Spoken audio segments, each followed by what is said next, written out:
E a dor crônica é aquela dor que não larga do teu pé. É aquela dor que você sente hoje, sente amanhã, vai no médico, toma um monte de remédio e você não consegue recuperar a sua saúde. Veja, 1/3 de 380 mil pessoas, para ficarmos só em Piracicaba.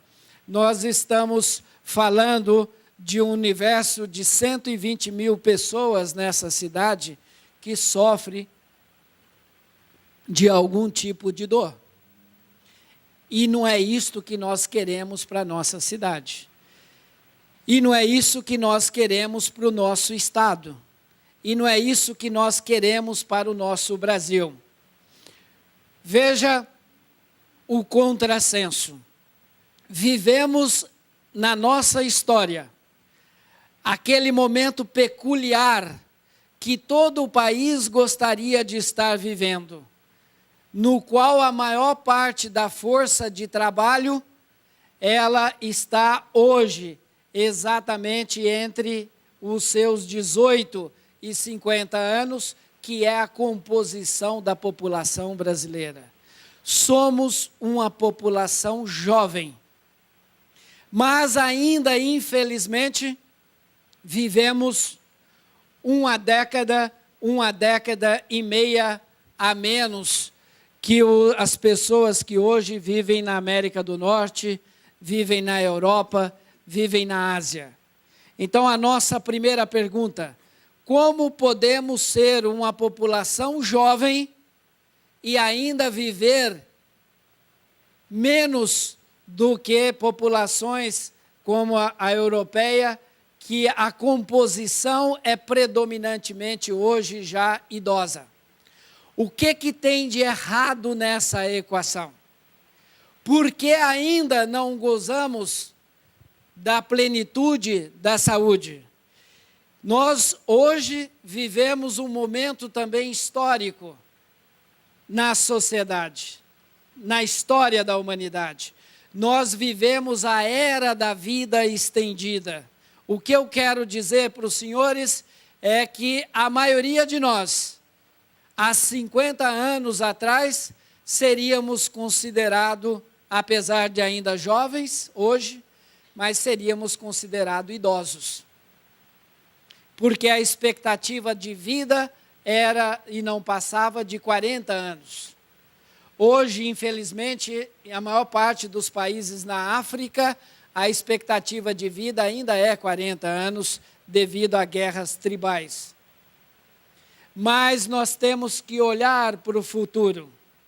E olhar para o futuro é fazer o que a minha mãe estava fazendo quando estávamos naquele casebre, com aquele trem infernizando a porta de nossa casa, ela dividindo um ovo entre a família e dizia o seguinte, que queria, numa primeira oportunidade que ela tivesse, comprar uma travessa de vidro temperado, daquele vidro que se leva ao fogo sem quebrar. E aquela coisa também marcou muito a minha vida, porque no momento de angústia, no momento de insatisfação, e aí posso dizer para os senhores, não existe dor maior do que o olhar de uma mãe vendo os seus filhos sem ter o que comer.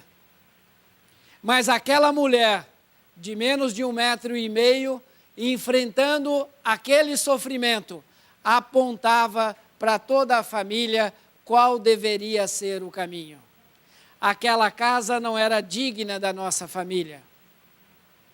Aqueles utensílios feitos de ferro, enferrujando, não era digno da nossa família. Aquele casebre não era digno da nossa vida. Nós poderíamos e deveríamos lutar para conseguir algo melhor. E Bruno, o primeiro dinheiro que ganhei com o engraxate, paguei as minhas dívidas. O segundo, comprei 1 quilo de sal para casa. E o terceiro, comprei a travessa de vidro temperado.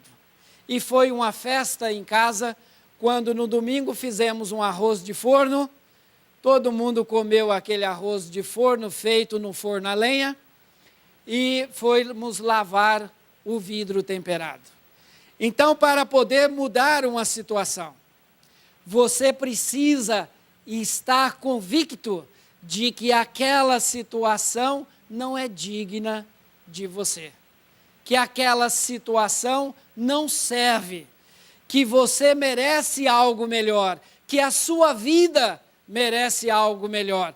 Você tem que estar revoltado com a situação que lhe apresenta, quando ela não é digna da sua vida. E você deve tomar as medidas para poder mudar essa situação.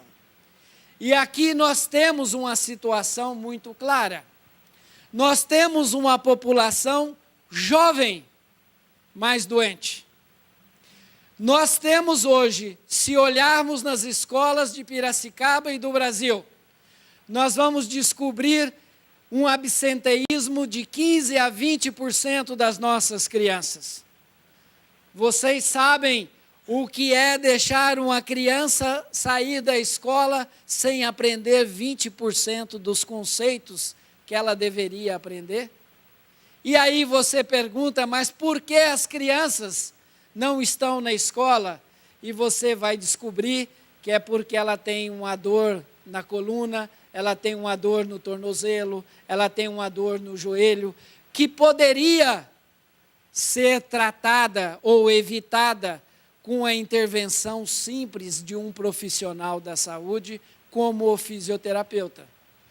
Se olharmos hoje nos hospitais e nas Santa Casas de Piracicaba e do Brasil inteiro, vamos ver que a maioria do público das unidades de terapia intensiva são pessoas com mais de 50 anos, que ficam 3 meses na UTI, 2 meses na comunidade, volta para casa, não tem atendimento, tem uma reincidência e volta para a UTI. A mesma situação hoje vamos observar nas enfermarias, vamos observar nos pós-operatórios. Tiramos as pessoas dos hospitais, mandamos para casa sem nenhuma cobertura, sem nenhuma orientação, ela acaba retornando. E vocês sabem quanto custa um dia de internação no hospital para o poder público. É claro que não deveríamos estar falando no dinheiro nesse momento. Deveríamos estar falando na preciosidade que é a vida daquela pessoa que tem que estar entrando várias vezes numa UTI. Há 3 anos atrás eu fiquei chocado quando o governo debatia quais os critérios que seriam utilizados no Brasil para determinar quem poderia ou não ir para uma UTI. Chegamos ao absurdo de ter que escolher entre quem vai viver e quem não pode viver. Essa situação, como aquele casebre, é indigno da vida de cada um de nós. Mas, professor, é possível mudar essa situação? Então, eu vou dizer algo interessante que me chocou, Bruno. Eu estava semana passada numa palestra na Câmara Municipal de São Paulo e o presidente da Associação Brasileira de Medicina disse que o ano passado o governo federal fez cerca de 2 bilhões de procedimentos médicos. Nós somos hoje 180 milhões. Vamos imaginar que fôssemos 200. Isso dá cerca de 10 procedimentos por pessoa.